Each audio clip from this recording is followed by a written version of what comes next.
questions to ask throughout our campaign with the confidence rising. I told WDF don't switch, good times are coming on even deep diving. Fan cams, reactions, watch along, still the pride of London thriving. The Eagles of South they flying. Keep your eyes on us, we ain't hiding.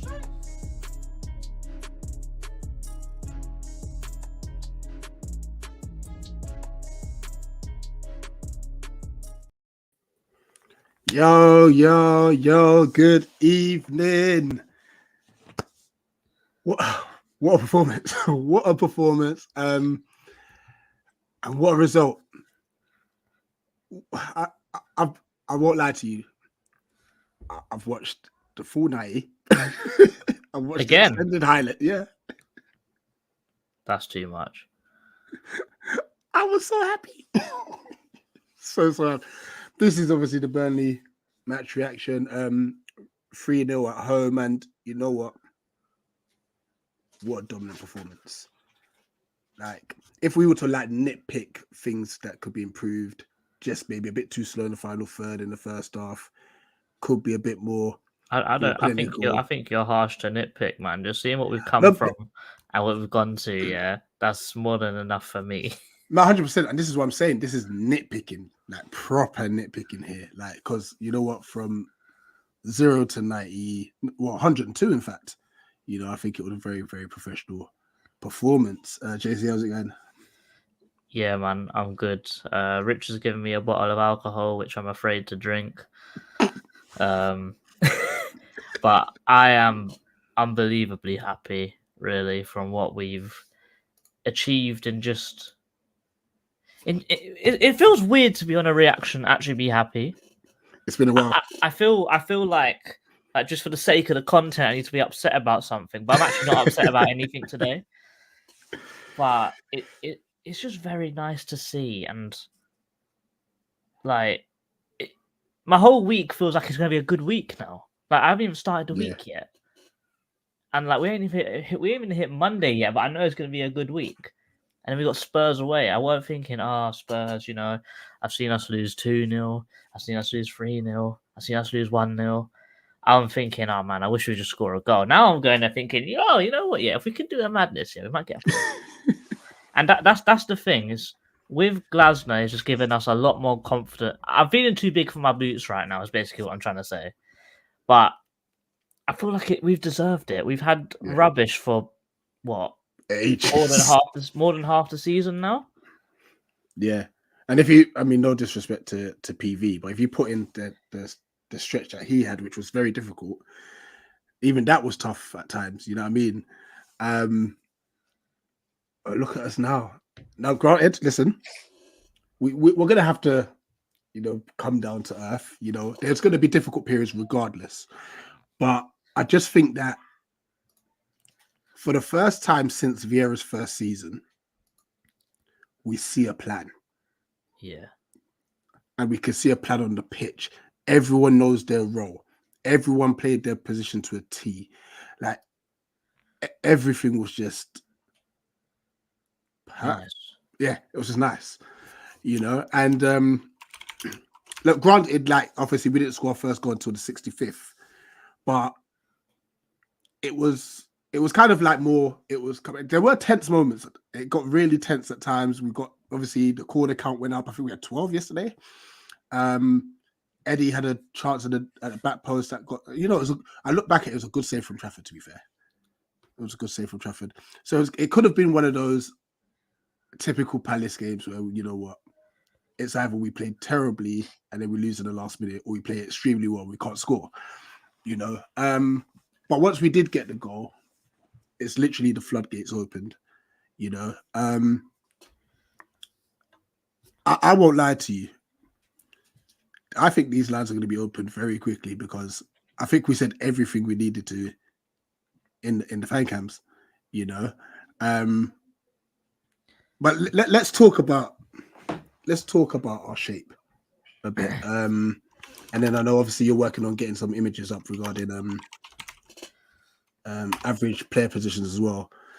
Yeah. If you give me 2 seconds, I'll go. No, that's fine. I'll speak on it first.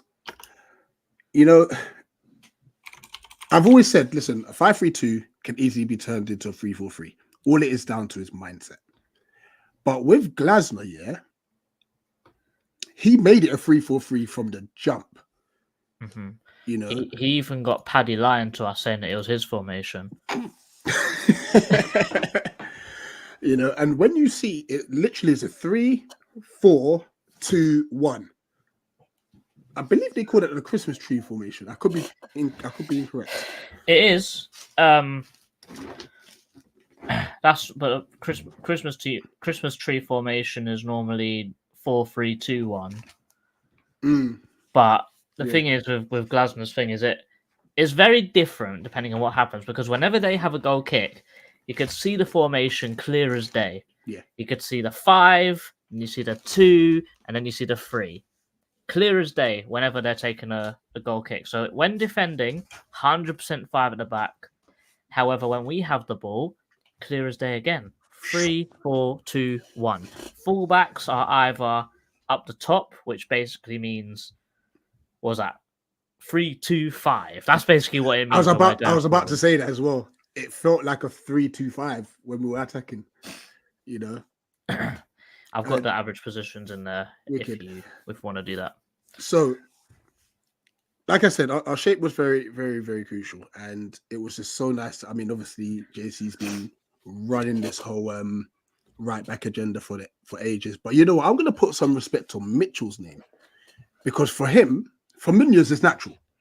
It's natural to bomb, and his fitness levels are crazy. We need to also say that Munoz and Wharton are Glasner signings.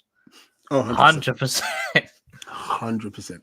And that tells, because Dougie and Glasner have been talking for a lot. You know what I mean? But Mitchell, I've got to give him credit. I've got to give him a lot of credit. Now, he's going to obviously have to refine his attacking skills, because granted, because defensively, he's always been sound for us, pretty much. Yeah. But his positioning, time and time again, was perfect. Knowing when to bomb on, knowing when to tuck in.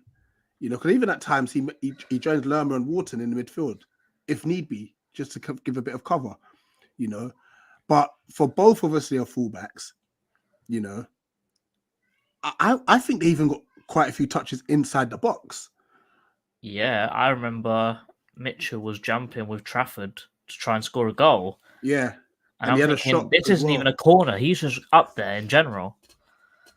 The only, I think the only issue that I see with Mitchell is that he's definitely inexperienced in this role, because he'd run all the way down the pitch, he'd lose the ball, the goalkeeper would kick out, and he isn't sprinting back straight away. But that's just a thing where he's just not used to being exactly there at that time. He's not used to going all the way forward and all the way back. He's just used to sitting back and going forwards at 90 minutes. That's what he's used to. But you know. Yeah. And I think the reason why we're all so excited, and the reason why we're emphasizing shape and tactics, is JC's, well, big up to Dan, he's sent us over some images. We're going to start looking at our average positions and the difference. So we're going to look at Burnley when we first played them at Turf Ball, where me and JC were there. We're like, I don't know how we've won this game. You know? Okay, so he didn't actually send us the positions at Burnley. He sent us the was it the Chelsea positions of Roy's last game, which was a Chelsea game. Yeah. So what I'm going to do is I'm going to show you an image of our average position against Chelsea. Here we go. So obviously, oh my gosh, this is with Munoz and Wharton in the team. So they are the two new guys. Yeah, look where Mitchell is though. You can see the difference between number 3, which is Mitchell, and number 12, which is Munoz. You can see that Munoz is trying to go forwards instantly. And you can see how deep Richards and Anderson are sitting in this. And the fact that, Hughes and Ayew are basically standing on top of each other as well in this midfield. And this whole thing looks like a mess. Look how deep França is. And yeah, he's the left winger. And look at how much inside he is as well. It's all a mess. We're not keeping no width. We're too deep, and everyone's getting in each other's way. Wharton and Lerma, they're basically picking up the same position. Hughes, don't know what the hell he's doing next to Ayew, probably giving him a hug, and JP is just Isolated. Literally. And this is how Roy was. It was always defend, cover your space, follow your man, do what you need to do. But it just never worked, really, did it? It worked in his first tenure here, but football's evolved. And I know it's a bit mad to say, but over the 6 seasons he's been at Palace, when he first came, football was completely different. This was before Guardiola fully implemented his playing out from the back, fully implemented you know what, and then changed the whole style of the Premier League. Because, well, if you like to say it or not, Guardiola has changed the Premier League completely. Everyone plays a certain style now because of him. And because of that reason, Hodgson's tactics have gone from it'll keep you up in the Premier League to you're risking relegation every season playing like this. So Hodgson's gone from a safe pair of hands to almost shooting yourself in the foot by having him as your manager. Yeah. And you can see that because with Glasner, who's got the level of thinking of trying to play that style that Pep Guardiola's implemented into the Premier League, but he's also got his own spin on it, which is completely different, which also changes the game again. Something similar to what Sheffield United done when they first came up. They had flying centre-backs. The first half of that season, they were killing everyone because no one knew how to counter it. And because of Glasner, and he's developed his own form. This is his, granted, 3-4-3 isn't a new thing whatsoever, but his style of playing it is completely different. He innovated this type of playing. And because of his innovation, how good it was, a certain Spanish coach has implemented this in the German league. I wouldn't say he copied it from Frankfurt because he has changed it to his style as well. But a certain Xavi Alonso, who's killing the Bundesliga, has taken a lot of inspiration from Glasner's tactics. And we've gone from Roy Hodgson, to this with Glasner within 5 days. Yeah. And you know what? I was just reading the comments to Alex's point about the fact that obviously Burnley had a man down. This was even the average thing before this descended off, because one, Burnley were terrible and they didn't want to attack, but it's just it's a mindset. Look at our front players. It's like a 5-5. Can I? I'm not even looking at the front players. Can I make everyone look at where the centre backs are? Yeah, so 2, 16, and 26. Those are our centre backs. Look at where they are on the pitch, and then look at Hodgson, Glasner, Hodgson. It's crazy, isn't it? Crazy. I mean, there's another image I want to show you guys before we do comments and then get you lot to have your say, because like I said, we've said a lot ourselves. But look at this. Attacking momentum. And granted, remember, look at where the red card is. There's no change in attacking momentum. If anything, we looked more dominant when they had 10 men. If you look at the graph. No, when they had 11, you mean? I mean, yeah, when they had their full team, we looked more dominant, if anything. Yeah. We actually effectively created more chances. Yeah. But obviously, when they went to that super low block with 10, it was a bit difficult for us. But from 0 to 102, we dominated the game. I'm trying to figure out where this little bit of momentum was for Burnley. I don't know what they did there. They had a little passenger play and they blasted it over the bar, didn't they? Hit it into the executive box. But it was just such a dream, an absolute joy to watch that. And I'm looking forward to next Saturday. I really am. Because look, it's Spurs and most people are going to write us off. Don't get me wrong. I've already written it off. Personally. But what I mean is just to see how it's implemented against a bigger team now. Because I don't think we're just going to go and sit and park a bus. I think we're actually going to be brave. Like FPL purposes, I had Munoz in my team when we signed him. I'm making sure he starts. If he's playing that far forward and Tottenham and their Ange Ball highline, you never know. And I think Anderson's diagonals against Spurs could be key. And the thing is, we've actually been missing that in Hodgson's team lately. And with Glasner coming in, we've got more people out wide now. We've got fullbacks and wingers out wide now. Yeah. So really, John Stone and Anderson had effectively 4 people to aim at, or 5 people to aim at all times. He had JP, he had Mitchell, he had Edward, he had Ayew, and he had Munoz. He had 5 people to aim at, whereas before he was literally aiming at Mateta.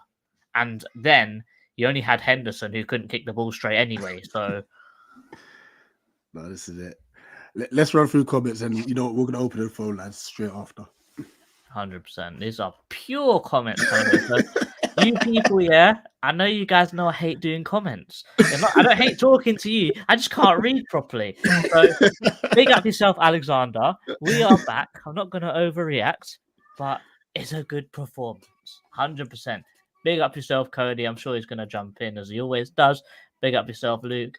Big up Tim. Hope you're agreeing with me today, mate. Big up Sean. Gassed.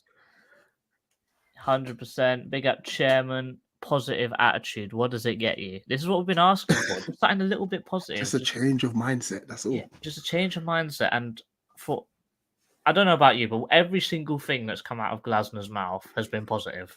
Yeah. And he said the right thing. You know what? The thing that I liked what he said the most, out of everything he said, he was asked about not having Eze and Elise, and he said, well, it's my job to make sure the rest of the team are as good as them. Mindset. 100%. And the thing is, if you big up the other guys, they're going to step up. They're going to step up. And I think playing certain players in their actual position does help a little bit. But here's what it is. Yeah. Big up Louis Tidy, TikTok influencer. Yeah, hopefully Glasgow can implement his start in the away games. He said he wants to play the same way home and away, didn't he? If I remember correctly. Big up Alexander. Big up James. I don't think we've seen you around. Please remember to like, share, subscribe. Hope you enjoy. Can't remember the last time I've been looking forward to the next game. I can't remember the last time I looked forward to going to Spurs, if I'm really honest. Woosman's article about Glasner seems good. Also, Woosman's article says that Gyro got a hamstring. Yeah. Big up, Pat. We've had bare hammy injuries, boy. Yeah, even the Donnies that are on loan are getting them. Yeah. Flying through these guys because they are just having a good old conversation. Guys, this is what it's all about, having conversations in... Whoa, Pat, what is this all about? The way you went back to it. Yo, Pat, we're going to have some words. I'm meant to be the GOAT. You're not meant to cuss me. I don't worry, Tim's going to be on to him. Yeah, Tim, I need your help. Get on to Pat. Get him straight. Big up. Oh, if you haven't seen his little edit thing. Oh, it's so funny. If you're American, I think you'll like it even more. Yeah. Always loved America. Oh, man. Big up Mitch as well. Have yourself ever watched the game on TV? Ridiculous win. Munoz was offside 5 or 6 times. I think Alex was saying as well. Pure. It's nice to see us actually. I don't know if this is probably going to come out weird, but it's nice to see us actually offside because we're trying to do something going forwards. Yeah, absolutely. Whereas we never even tried it anyway.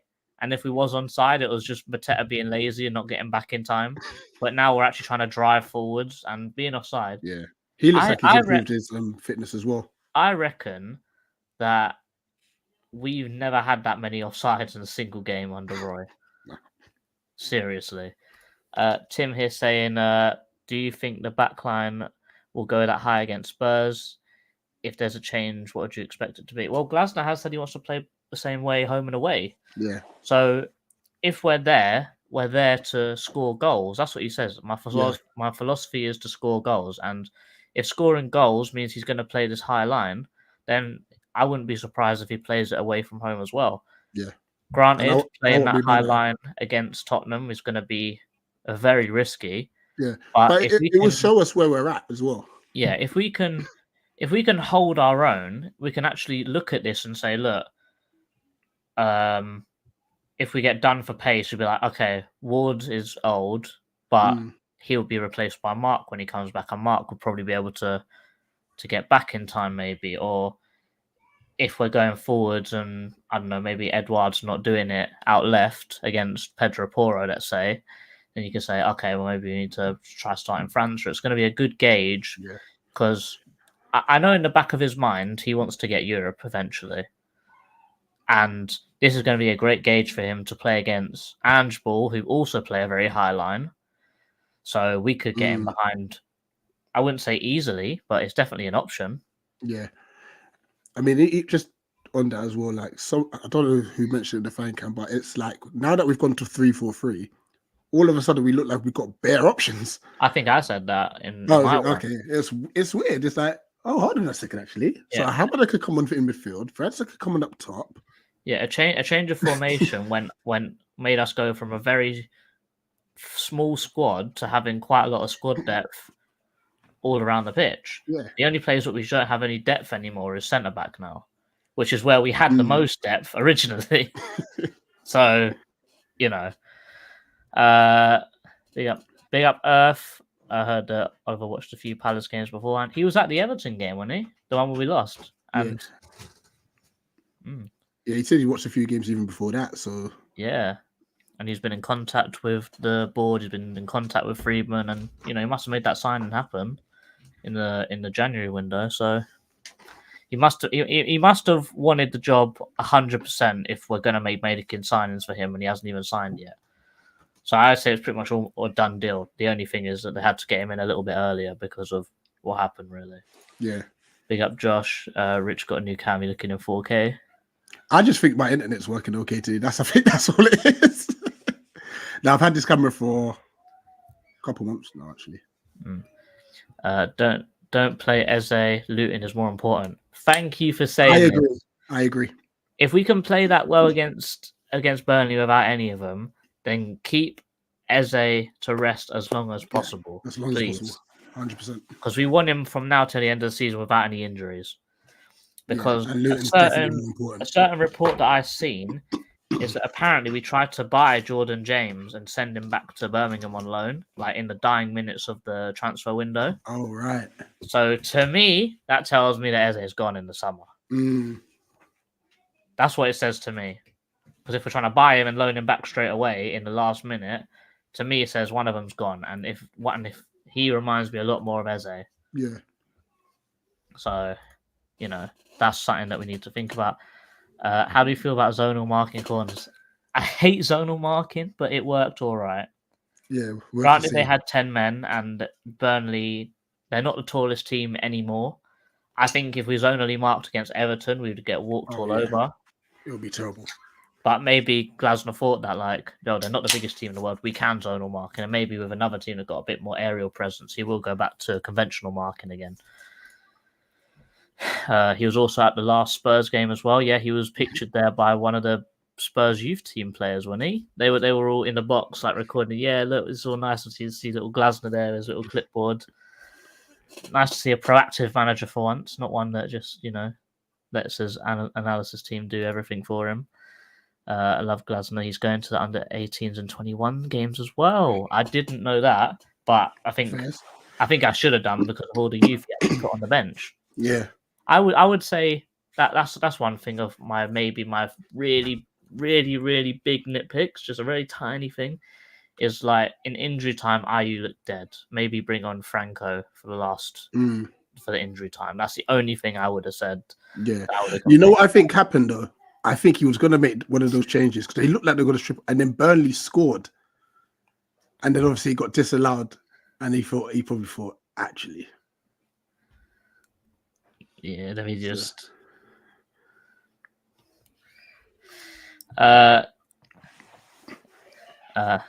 Moving like Rich T, moving like France with a hair and shut up.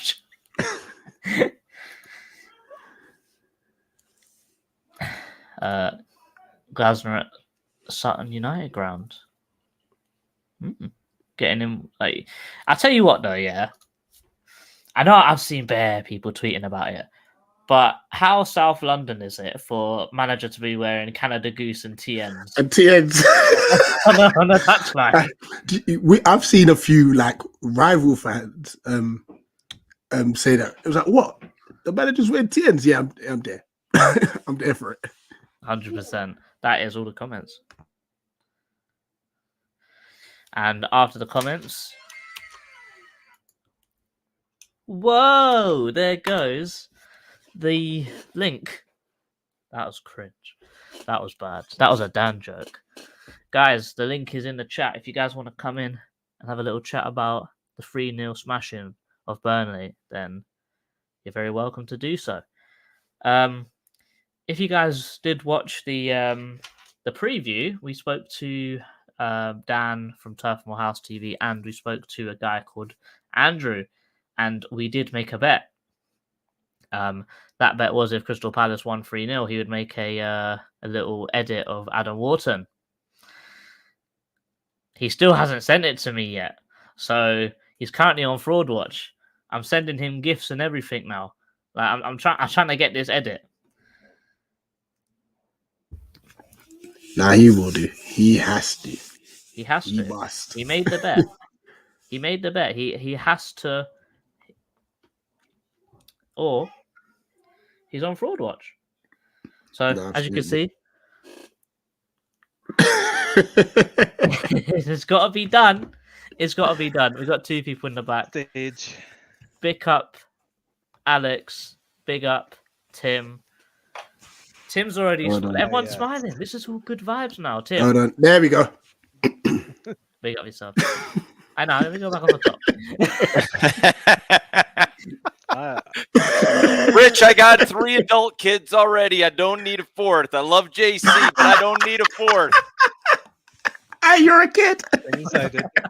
There we go. I mean, if you got Come some on, cash man. there, then Come on, man. I mean, yeah. No, great day. Great day yesterday, man. was so Yeah. great. Alex, go ahead, man. I got way too overexcited yesterday on the back of the nest. That's okay. or Alex's thing there says not going to overreact, but But yeah, go ahead and I've overreact. seen so many posts about that I was just like, I had to get it out there. I think my favorite one was not going to overreact, but Nathan Ferguson can be healed by Oliver Glasner. oh no, Alex, it's nice. It's nice talking to you today, but I'm joking. It was a good one. I noticed how But, JC just did that, so that thing could be underneath him again. Yeah. I'll It's a talk in pause any merchant square. today. Sure. Sure. Alex, talk to us. Talk to us about yesterday's performance. All right. Well, I kind of went into this. The reason it says not going to overreact, but was because I was thinking to myself, what's going to be the placebo? What's going to be the placebo effect here? What's going to be we think that this is different, but it's really just kind of a continuation thing. And I didn't see much that was all like things that look like how we looked like before this game. Like I was expecting less changes in terms of mentality. So that really was important. And I like with Glasner, I noticed that he kind of had a good way of when he was talking about Franca he basically said he was a little too excited on the pitch. We needed him to balance. But then he bigged him up later in the comment. And that's how you like treat somebody that's 19 years old. You'd be like, you know what, they don't have it all together, but this is what they're good at. This is what they need to work on. Like, instead of just like, Yeah, they made us worse. That's all I got to say. yeah. Instead of leaving them out to dry like what Roy's done previously. So I got a question for all of you then around that, because Richards had a good game yesterday. Although I tended to agree with like it was funny what Chairman said in the player ratings where he was going to give Richards a 6 without the goal. And I have to say I kind of agree with that because the confidence just hasn't been there. But we know that Richards is a good player. Like, I mean, don't forget that this guy won Player of the Month in the same month that Michael Olise gets that brilliant equalizer goal this season against Manchester United. Richards wins Player of the Month. January 2023? He's a quality player who I think, you tell me if I'm wrong about this. I think the amount of times he's been played out of position, much as I like Roy, I think Roy drained that man's confidence. Absolutely took it right out of him. So my thing on Richards is the same thing I have on Lerma, where people over-focus on his passing. And both of them are very good in a lot of other ways. But when Richards is playing the CDM role, he has to be a good passer. And if he's not progressing, he's just kicking it back to Anderson and hoping that they do something. And so when he's not having to do that and he just can focus on being a center back, I think it's better for him. But I think him getting consistent run at centre back as well would help a little bit, because him being forced here, there, and everywhere, he's not going to get settled in a certain position, is he? Because he played. No. I'm sure there was a time where he played midfield, left back, midfield, right back, centre back. You think you just can't get comfortable and you can't master the position. Absolutely. To Mitch's point here, I for various, I was thinking 7, sure. And then obviously I said an 8 for him because he scored the goal, and it's mainly because of this. He was forward thinking with his passes. I mean, to be fair, as a centre back, you can't really pass back, can you? No, but Richards passes sideways like all the time. Level, he was struggling to get it out to people. I thought Anderson was. He did find a few. He did find his teammates, which he doesn't normally do. So I was very happy with it. But it happened mostly in the. It happened mostly in the second half, though, which was so like to the point that Chairman made during the player ratings. Like, he started slow and he was making some mistakes, and I thought that Joe had kept feeding him, kept saying, "Go, move forward, get the ball up." That was good. And thinking, I mean, I have to like. Man, Anderson was great yesterday. He is good as that center of the back three, playing the quarterback, where he can pick the diagonal if he wants it, or he can pick somebody else to carry it forward. He does he was terrific in that role yesterday. But I thought he fed Richards a few times and got his confidence up. And in the second half, there were a couple of line-breaking passes, but he did start slow, and that to me just feels like confidence. So I hope he's getting his confidence back and he can get it back under Glasner, because he's not a bad player. I mean, confidence is everything. Yeah, and he's been lacking it, big time. Can I mention something else in terms of like somebody that I thought maybe wasn't good at something, but is actually showing to be really good at it? Was Jordan Ayew in his crossing yesterday. He had 7 successful crosses, which means that we get on it before the other team does. That's not easy to do. I don't think Elise's done that in a game for us, let alone... His crossing was good, but his corners were terrible. Oh, no, I agree with that. No, I meant like the his crosses were good. Part. Yeah. They were good. I think just to close out on Richards, I think we need... we've spoken about everything apart from the finish, because even though the ball was low, he said that he'd still rather have gone with it for his head. And I think that the run from Munoz to take the fullback away from him and jump with him to keep Richards to have a free header, basically. I think that even though Ayew got the assist, I think that we really need to talk about how Munoz got that assist, because without that jump, Richards ain't getting that ball there. No question. Munoz is, he's a baller. Can we just for a second? 6.1 million pounds. 6.9. How does nobody know about him? Well, clearly they know about him, but here's the thing that is really stunning, Alex. This is the thing that I don't get. It's the 6.9 million pounds is crazy in and of itself for a right back of that quality.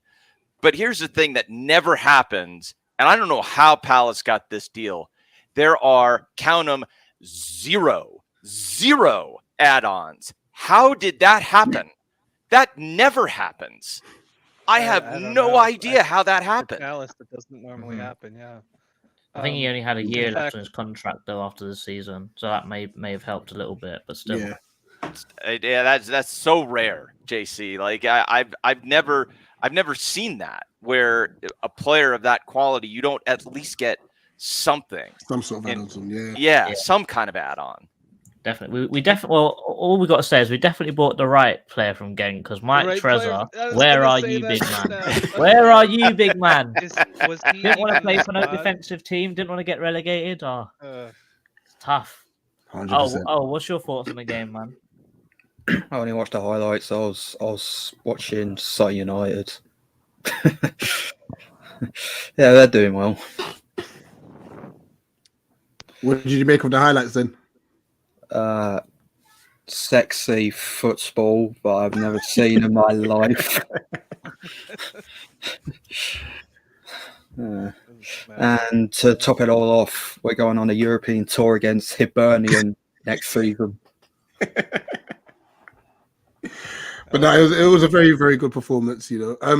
I was just searching up like our squad, and I even forgot how young our players are, most of them. Elise 22. Yep. Right, Ebbs is 25. Mark is 23. Francis 19. Matess is 26. I thought he was older. Richards is Going bold 23. that early probably makes you think he's a bit older than he actually is. You know what I mean? Richards is 23. Edwards 26. So some of these are hitting their prime at the moment. Decore is 24. Ozo 18. Jez 21. Hamada 21. And he's been playing regular football for years before he joined us anyway. And then you got Malcolm 20. I'm not going to say mention Ferguson because he's injury prone. Jaden Raymond 20. Luke Planche 21. Whitworth 18. Was Morrison 20. It's a lot of young guys in our starting lineup. And obviously add Adam Wharton to that, who's 20 as well. You know, there's something to build on with this. You know, I mean, it even really then, is. you can look at Munoz, who's 27. He's not Yeah. that. He's in his prime now, so he's probably the right kind of player. Like he's got enough experience. He's had European experience, and he's probably the right kind of player that we need as well. Because obviously, you need to balance youth with experience, and I think he's sort of the perfect kind of thing because you can get some good 3-4 years out of him before he really starts to decline. And because he's already got experience, he's going to be that experienced head on the back line with Anderson. You can even say Mark as well. I think he 23. Yeah, he's that's still crazy. young as well. Richard, how old's Richards? I'm sure he's 23. 23. So yeah, we've got some young guys, man, who have still got so much experience. Like you've got Munoz with European experience at Genk. You've got Richards, who's played at Bayern Munich. I think that's a fact that we've all forgotten about as well. Because Bayern Munich wouldn't buy anyone just for the sake of it, would they? Yeah. Right. Yeah, he mostly played for Hoffenheim, but I get it. Yeah, so sure. But it comes out of, I mean, for the FC Dallas Academy in the States has produced some pretty good players coming out of there. I would like to see Palace do more here in the States. But independent of that, I mean, we've been recruiting pretty well. I mean, recently Dougie's been on it for a while, but man, he's been hitting it. I mean, sorry, that's inappropriate, but sorry. I'll send it. That happened. I just seen something. I'm going to send it to Rich. Rich will know why. I'm not laughing at you, Tim. Oh boy. Uh-oh. But I mean, the recruiting has been recruiting's been solid. Who now, Matt Woos? There's a question for everybody that I'm kind of curious about, particularly you, JC and Rich. But when Matt Woosnam did his, I don't think it was the one this morning. It may have been the one prior. He said that there are some players who think they might lose out in Glasner's system. Who do you think those players are that might be a little nervous about Glasner coming in? I think the Schlups, Hughes, for example. I think the players that are aging out a little bit. I think that Gyro might survive again, purely for the fact that he's still not actually that old, and also he's more of a ball playing midfielder now, I guess. And I think he's we've sort of like transitioned him to sort of like a fullback as well at some point. So I think he might actually get a little bit of game time under Glasner, depending on what actually happens. But I think that those two are definitely the ones that stick out to me. I because don't think Hughes misses out. Because I think both of them. I know, granted, they're injured, but I think that he would still pick the youth over them. Because I think that Schlupp was still fit enough to be on the bench, but he still chose DeFranco Ume, he still chose a Caden Rodney over those guys. So I would say that those guys are probably either going to be for the door in the summer, or they're just going to be there to fill up the squad numbers. Rich, what do you think? Yeah. Yeah. I think there's something that will tell me he'll keep Hughes, and I think actually with Hughes in that now it's a 2, he doesn't have to play in 10 anymore. You know, but I do think the likes of Schlupp, or if it's Tompkins. I would say Henderson gets the boot as well, you know, because he can't kick. Yeah, and he does like to utilize John Stone's kicking a lot already. I think that is a great shout.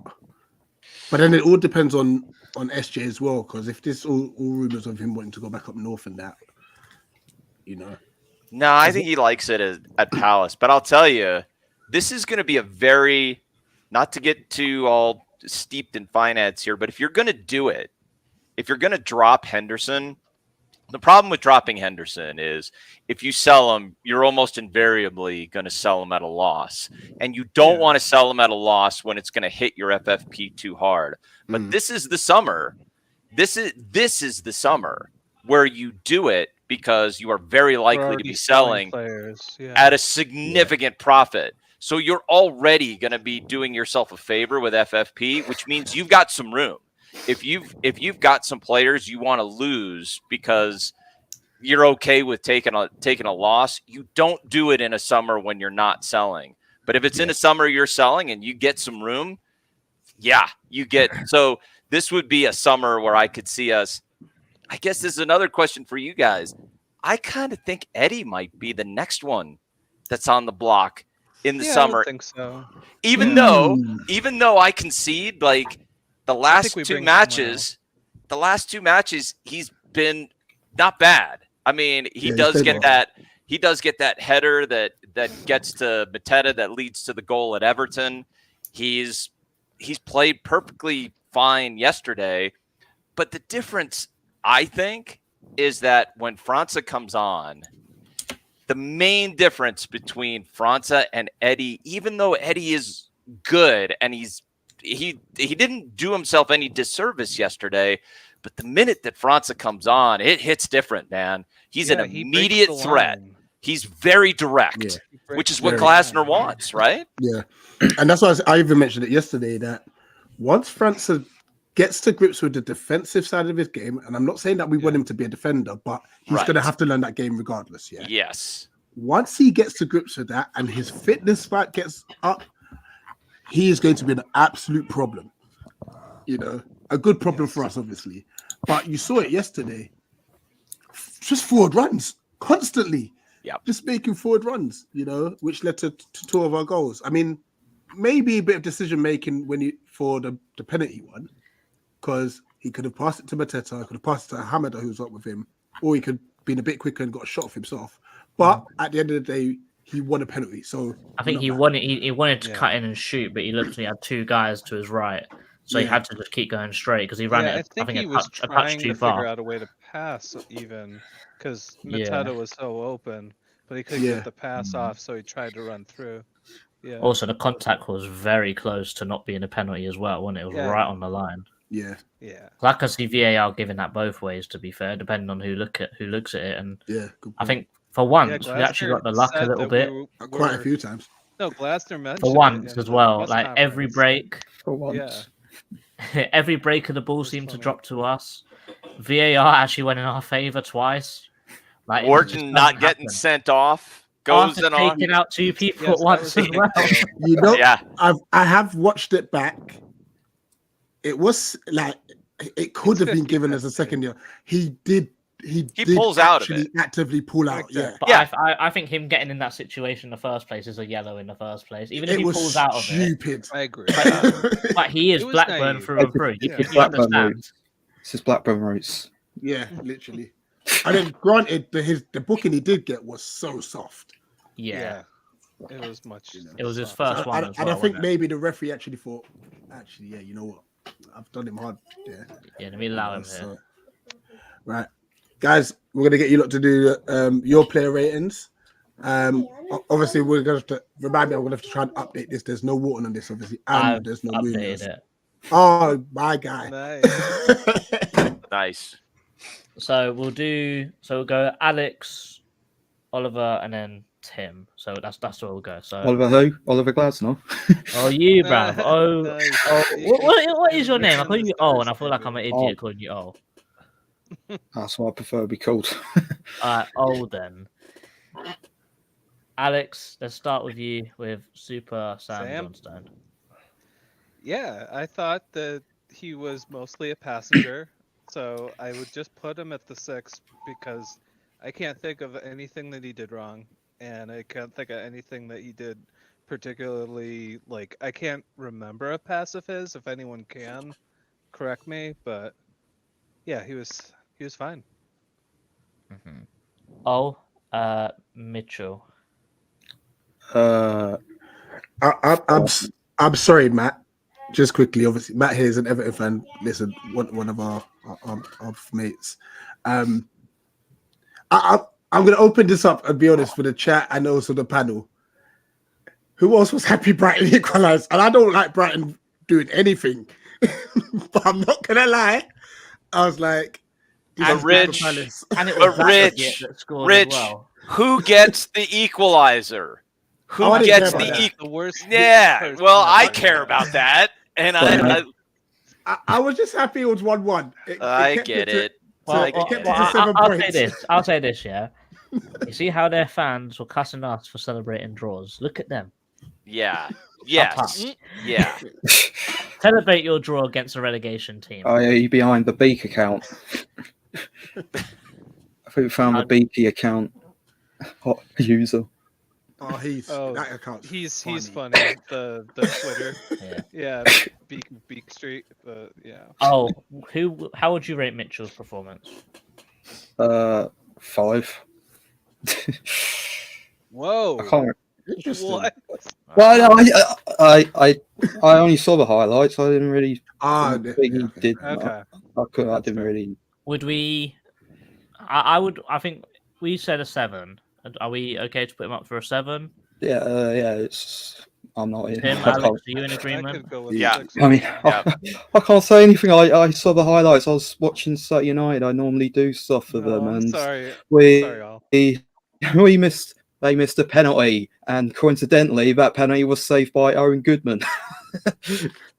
I can't wait for him to return as well. So what? Did you celebrate, or was you not happy, or was you just a little bit silent? I was silent. A little bit off track, but how was Goodman good that game? Apart from saving a penalty. Yeah, he was all right. He didn't really have to save much. Fair enough. So just Tim, after the player ratings, we'll come back to this question. Yeah, I'm going to star it so I don't forget. Yeah. Tim Munoz. I'm gonna overreact and give him a 9. I thought he was absolutely outstanding. You could easily give him an 8 or an 8.5. That's high. No, but so it's an overreaction on my part. But I think he has fundamentally changed how we attack, and I love him for it. He's got no eyes. He's Canadian.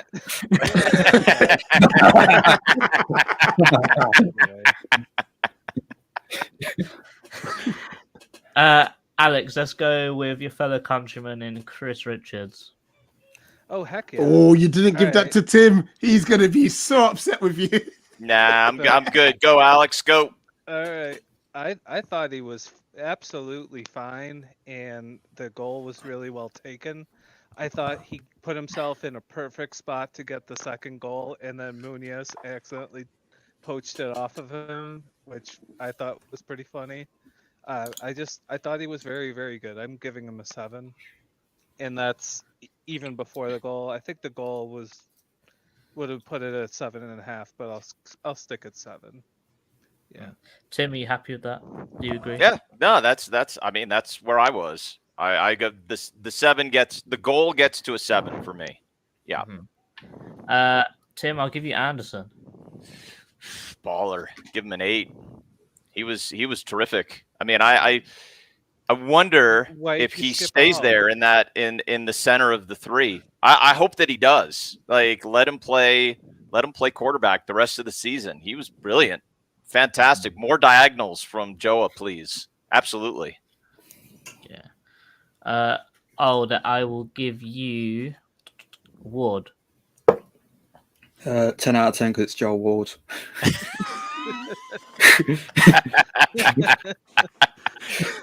He gets the reverse schlup. Yeah. So where are we actually putting him now, though? I mean, for a Joel Ward performance, it's better than what he's usually like. So 7. Fair enough. Let's jump into midfield. Let's go, Alex. Let's give you Jefferson Lerma. Yeah, let's go.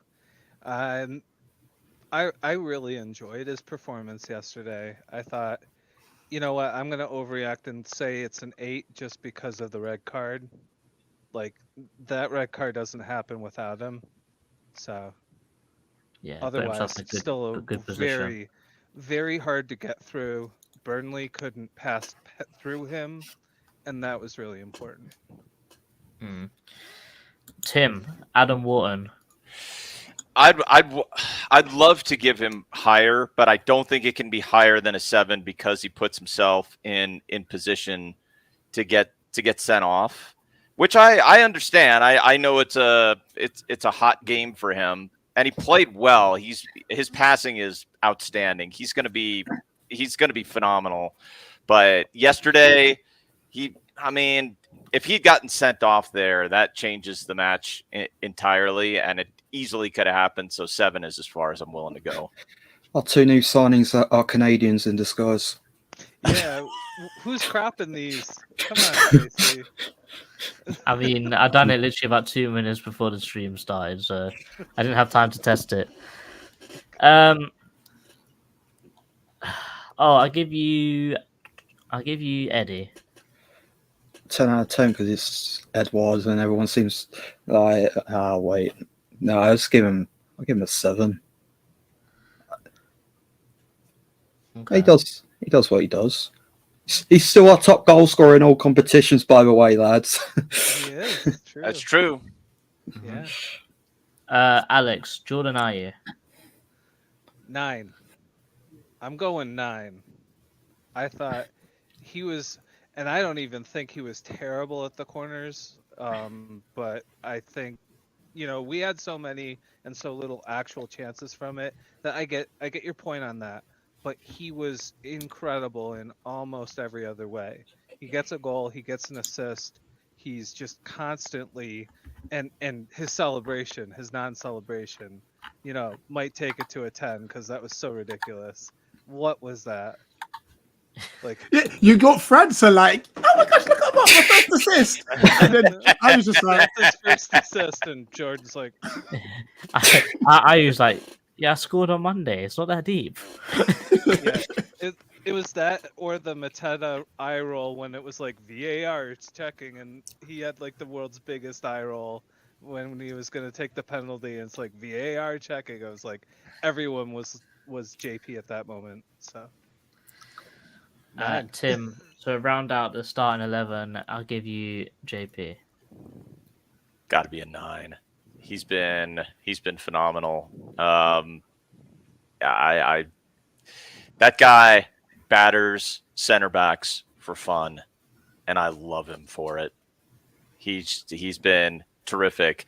Hot take from me on JP is if Glasner can do what he has done in the past for other strikers, JP next season, if he stays with us, is a 10-goal striker. He's a 10-goal striker. He's kind of Cool, like that's similar how- mold to Wout Weghorst in that Yeah, that's long, what I was- gangly, can't do much in the air, but is really good at everything else. Well, But he's getting better in the air. He's getting better in the air. I agree. You Well, saw, that's so his bad, header right? against Brighton, right? That was Yeah, amazing. that was a banger. He's Sure, getting he's better getting in better in the air. in all areas, which is He's just a better player now, isn't he? He's better. Yeah, And he sure is. And also, it's not January, so he's not trying to get a move away anymore. He's just actually better. Like Let's go January, on. August. Let's go on to the bench. Let's go with. Oh, I'll give you Ahamada. He actually played in his preferred position for once. I didn't see enough of him, to be honest. On the highlights, I was at 6. Yeah. Mhm. Because he came on when the goals started flooding in, so he must have done something. Yeah. Well, Yeah, he no got us goals the were scored corner, until he came on. To but- be fair, Yeah, As well as the other guy, Francer. really nice shot. Alex, I'll give you Mateus França. If he was on the pitch longer, I would probably put him even with IU. I mean, I gotta go between 8 and 9. You know what? I'll put him in 9. Put him in 9. I can't really fault much of anything. And I just want to reiterate that Ollie Glasner did mention that he was a little bit too rambunctious when he first came on. But I think if you give him chances, he will learn how to be a better player. If all you do is chastise him, he won't. So I hope it continues. Tim, I will give you James Tompkins. I mean, he didn't do anything, so let's give him a yeah, exactly. Give him a 5. I mean, he was a passenger. He was there. We don't have an Ozo, but I put Ozo in 5 as well. Yeah. Because he just wasn't on the pitch for long enough to do anything. Yeah. Mhm. So yeah, that is Tim, Alex, and Oles player ratings. Yeah, just a few comments. Big up Zarax. So love the reaction celebrations. That's pretty much why I watched it again. The Ali know- second, Ali Glasner on the second goal, he's like, oh, like he's wide open faced. He was like, oh, Yeah, you could tell he wanted to run down the touchline, but then thought, actually, I'm going to give myself a fine here. yeah. At least he's But yeah, tired, yeah. it was so nice to see just everyone celebrating and they're all happy. Well, that's one of Glasner's things, though, isn't it? It's all team spirit. Yeah, That's one of the things he built his whole team around, is just team spirit. Everyone being there for each other, everyone training with each other, everyone celebrating with each other. Because yeah. you know that's why you play football, and you want to score goals and celebrate with your friends, and that's what he wants to implement into the team a little bit more. Absolutely. Hope so. Matt back again. He says that we hate Jordan Pickford. He doesn't make combined 11s and stuff. Listen, Pickford's a decent goalkeeper. Yeah, All right? If just that's what you shame want. about his T-Rex arms though. He's that's just what he's just a prick. That's all it is. Yeah, that's part of it. Yeah. But he is a good keeper. All right. I hope that makes you happy. He's gonna message me in a bit now. He's still a prick. Well, he said one to me, didn't he? Do you think Glasner's gonna play the academy players? Because it would be amazed if he did. Can I add I one think on so. this?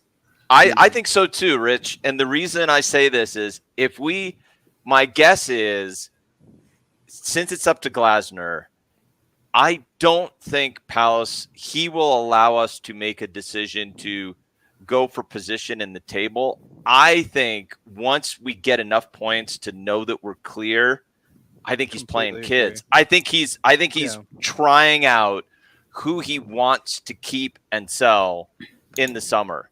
I think he's figuring out his team from that Yeah, I point think forward, which is Ozil's exactly smart. what he should do. Yeah.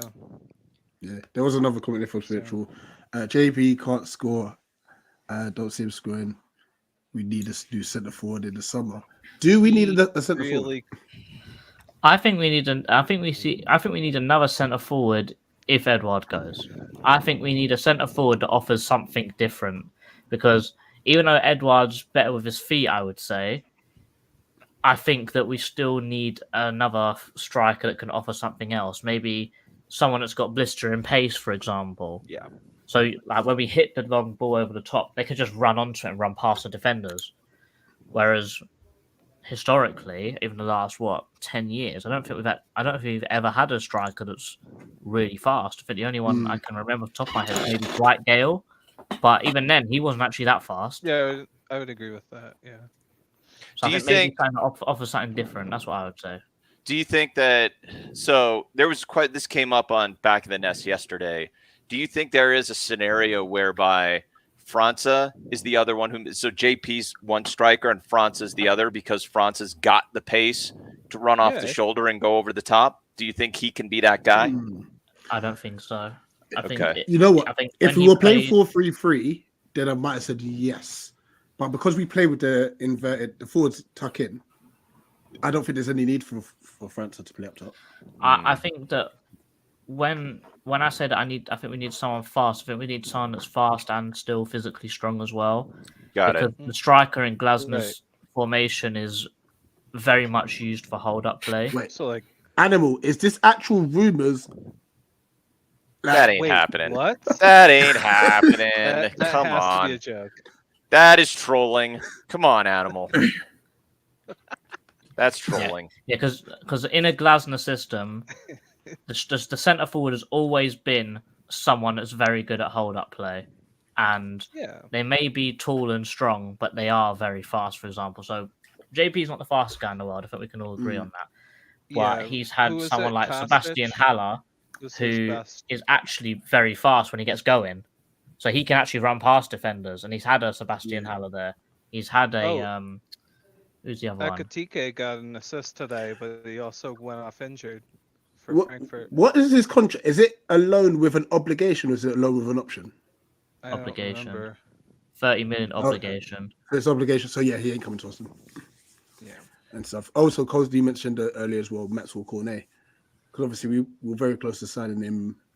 I think it was only after the Ben Rama deal went. Not a bad idea. I think we're looking more at Endai over him. Oh, that's a good show. Yeah. There's another player mentioned. Hold on. Kamada's free in the summer. Really? From Frankfurt? No, he's at Napoli right now. Oh, that's right. He moved. No, I mean, he was really good for Frankfurt. So I had a look. He's not having the best season right now. He's having I think it's 18 appearances. I think it's 18 appearances, 1 goal, 1 assist. So it's not great, but still he's a 28-year-old, very experienced attacking midfielder. But I think the only issue is I think he's very good, but I don't think he's better than Eze, for example. So I think he's not good enough to start, but I think he's too good to be on the bench. I think he's one of them ones. But if Eze does go, then mate, that'll be a great signing for free. No, absolutely. Right. Guys, I think that wraps up everything. Listen, we've been able to enjoy our weekend, which is a plus. And now it's build up towards Spurs away next week, Saturday. So how are we feeling about it? Never won at the Tottenham Hotspur Stadium. Don't think we scored. We scored 1 goal, but that was Benteke. Lockdown. But that was lockdown, right? So technically, no Palace fan has ever seen a goal being scored in that stadium. If that changes, huge. That's that. Let's just start there. Get a goal. Yeah. No, 100%. It'll be like a win. Now, big up to everyone. Obviously, big up Alex, Tim, Ollie. Big up everyone in the chat. Well, listen. like, share, subscribe if you haven't done so already. And yeah, we'll be bringing you, obviously, I'll double check if the Prem Review's back on Tuesday, Tactic Eagle on Wednesday, Spurs preview Thursday. I am going to bring back the pressers. Apologies, I was going to do, some of you might have seen that it was up scheduled to go ahead, and I got home from work mad late. Mad late, so I just sat it. So look to get a presser on. It was a nightmare. Proper nightmare. But yeah, I'll look to get that back on from next Friday because it's nice to listen to Glasner, isn't it? And then we'll have the Spurs vlog because myself, JC, Chairman, and Dan and his missus. Oh snap! Did you just come as well? Yeah, so Dan's missus hasn't seen the Palace loss yet, so she's going to that game. So Nice. Hopefully, wow! Nice. All right. If we get a win, I'm buying her an away season ticket. Right now. There you go. No, 100%. And this is a great shot as well, Cody. Emmanuel Dennis. This is important for the rest of the season. Is that Watford? We're about to sack the manager for the 50th time. Yeah. Watford. Absolutely. It's the Watford thing. It is a Watford thing. Guys, appreciate you all. Have a lovely rest of your Sunday. Go watch the Palace game again. Why not? Why not? They put the full 90 on the Palace TV website, so why not? Why not? I'm gonna go up the Palace. Extended highlights in a bit. Up the Palace. Up the Palace. Eagles.